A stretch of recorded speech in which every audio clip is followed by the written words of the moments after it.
Hey Booktubists, Jackie, how's it going? If you're new to me and this is the first time you're seeing my face, hello, what's up? My name's Jackie, I sit on my floor and I talk about books. So, hope that's why you're here because that's what's going to be happening today. If you're not new to me, thank you for always tuning in and the continued support. I really do appreciate it. So today for you, I have my week 8.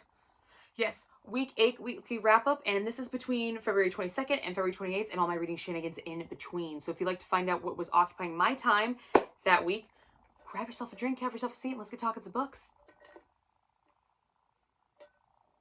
Okay, so week 8 was not a very eventful week for me. I read one book, and it was an audiobook. At least I was reading other books, but I finished one book. So that's the only one I'm going to be talking about today. And it was an audiobook. It was another nonfiction book. I'm on a nonfiction book kick, guys. What can I say? What can I say? It's also another Mount Everest book. If you watch my week 7 weekly wrap-up, I will link it here so you can go check it out. I'm talking about Jon Krakauer's Into Thin Air, and because I had such a good experience with that book, I decided to read this one, which is Left for Dead, My Journey Home from Everest, by Beck Weathers and Stephen G. Michaud, I think is how you say his name.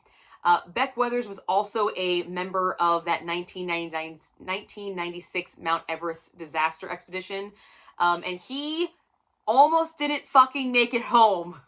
He wasn't supposed to, let's put it that way. Like, yeah, yes. It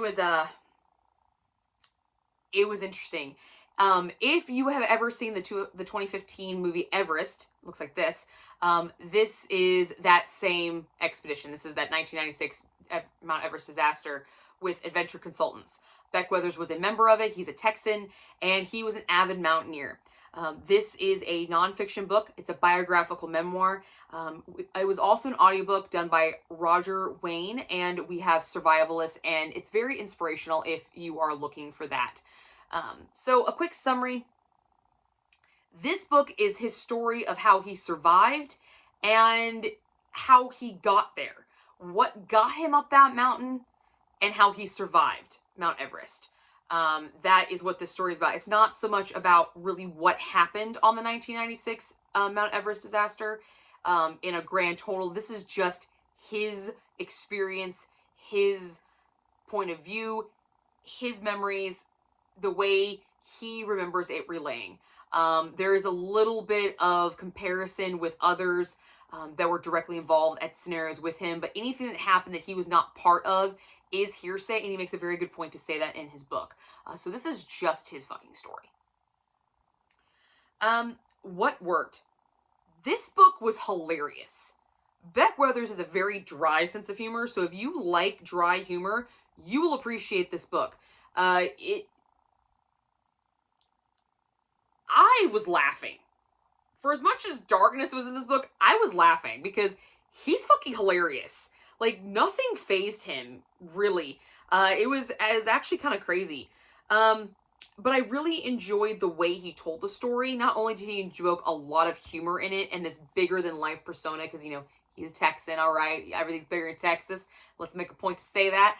By the way, if you watch the 2015 film, oh my god, I literally just thought of the fucking dude's name and it now went away. Crap. Oh my god, I can't believe I'm forgetting this right now. F my life. It's gonna bother me. I'm sorry. It's gonna bother me. I gotta tell you. It's gonna bother me.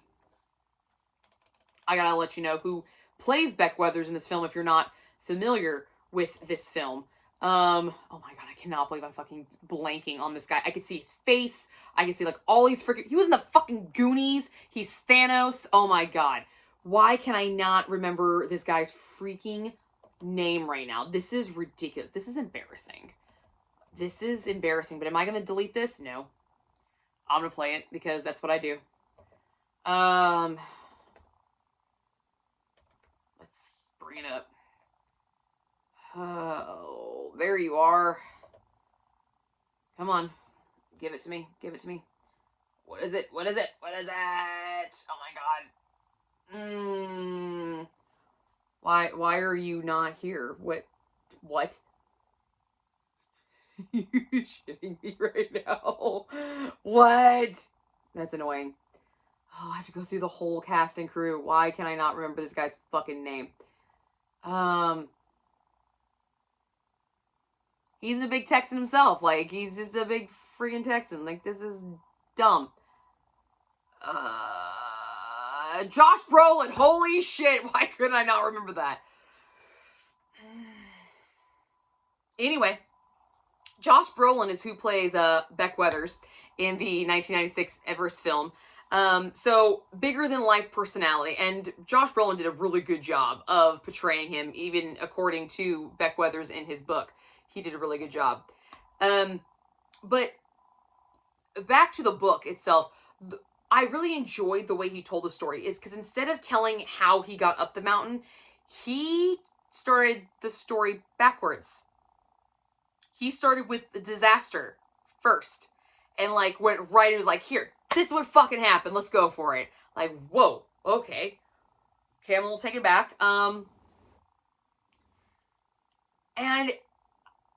I enjoyed that so much. It was nice, because usually in survival stories you find out about, their backstory and how they develop themselves, and to be able to even get to this point, and by the end of the book, that's when they're at the pinnacle and they're in the survival part. This one is like, no, this is why you're fucking reading the book, let's give it to you. Like, I'm gonna give it to you. And then all the shit afterwards. I was like, this is dope. I love this. I thought that was great. It was gutsy, and I was like, go Beck, go for it, let's go.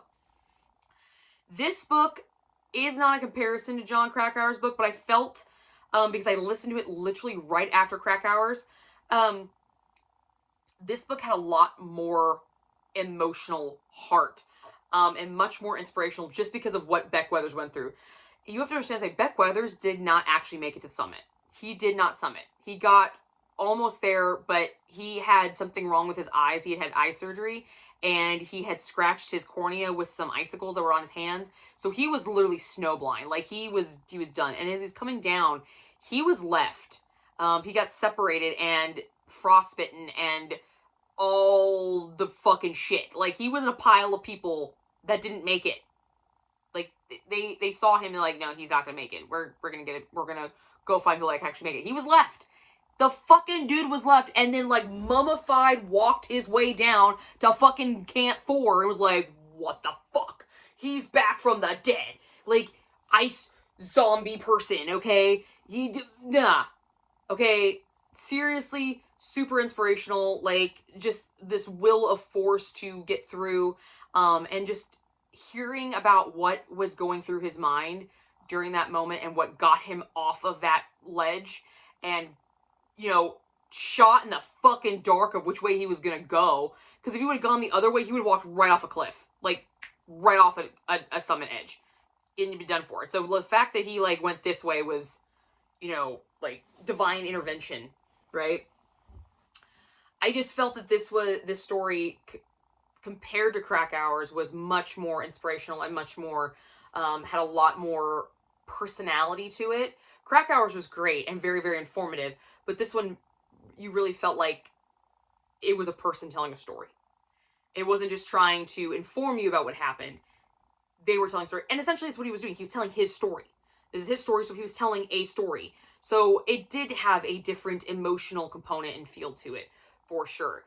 However, with all of that, there were some items in it that I felt could have been done a little differently to really emphasize his story and make it even punchier and more shocking and more compelling than what it already was.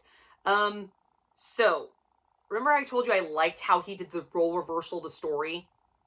Where he told you the survival part first, and then, theoretically, as you're reading this, you're like, oh, I'm going to get to the how later, and it's kind of like, oh, it's like culmination point. No, the second part was very, very lackluster.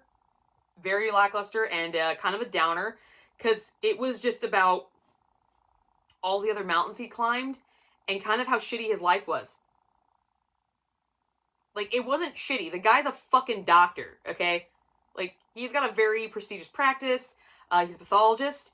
He didn't have a bad life. He wasn't really wanted for anything, but he was just kind of like, it felt like he was missing something for a long time, and then Mount Everest and its survival is what made me realize that he wasn't actually missing anything. He just needed to go do something else. He needed to get that bug out. And that second part was just kind of like, huh? What? I could have gone without the second part of this book and been just fine. Yeah, I didn't need the second part at all. Because in my theory, the second part would have been about how he survived and redid his job, like got his job back, and like how he survived. Because I mean, the dude lost his hands, okay? He's a pathologist, and he lost his hands. He also had like multiple facial reconstructions because his face was like plastered and frozen to the fucking ground, okay? Like, the dude was a little frostbitten. Just a smidge. He was a little bitten by the frost, okay?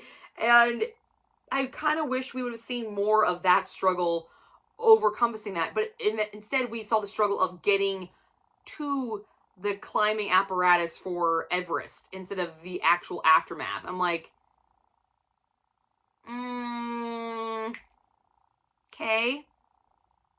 If maybe done some kind of comparison of like which one was fucking harder, like maybe I could have seen that, but that I wasn't the biggest fan of that. It was still interesting. It didn't have that same dynamic that the beginning of the book did, which was a plus and a minus. You gave me exactly what I wanted in the story.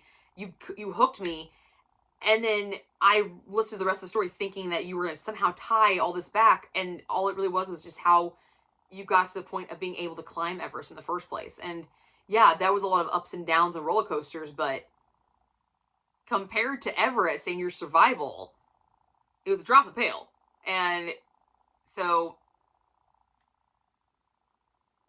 I felt like he was trying to be remembered for something other than this. And if that's the angle he was going for, it didn't hit. It did not hit.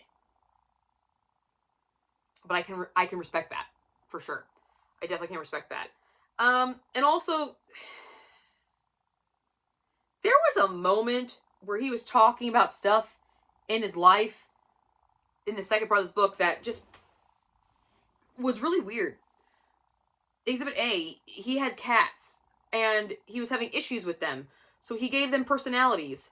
And at one point in time, he said, like, it was like the cats began to learn to read, and they would just smite me for fun. It's just how it is. They just didn't like me, and then they would smite me because they were being smart and educated. I'm like, huh? What? Am I reading the same book right now? Like, what the fuck has this got to do with anything right now? I don't... Other than your life was chaotic and crazy, and you don't want to actually talk about what was really going on, you're going to tell me about some cats that you gave personalities to. What? Okay, one, if you had a cat, you don't give a personality to a cat. They have their own fucking personalities. Let's just put it that way. Okay? But it was just weird. It was weird. And it kind of soured the taste in my mouth for that, for the rest of it. It was just a weird moment. And I didn't really get what I was really wanting at the end of the story. Is like, how did he come back? Like, how did you overcome all this?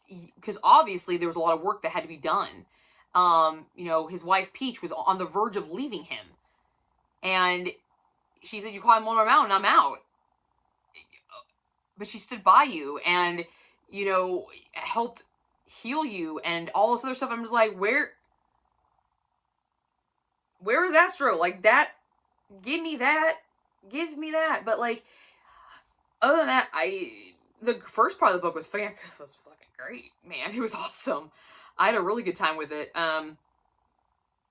Definitely, I'm glad that I read it, for sure.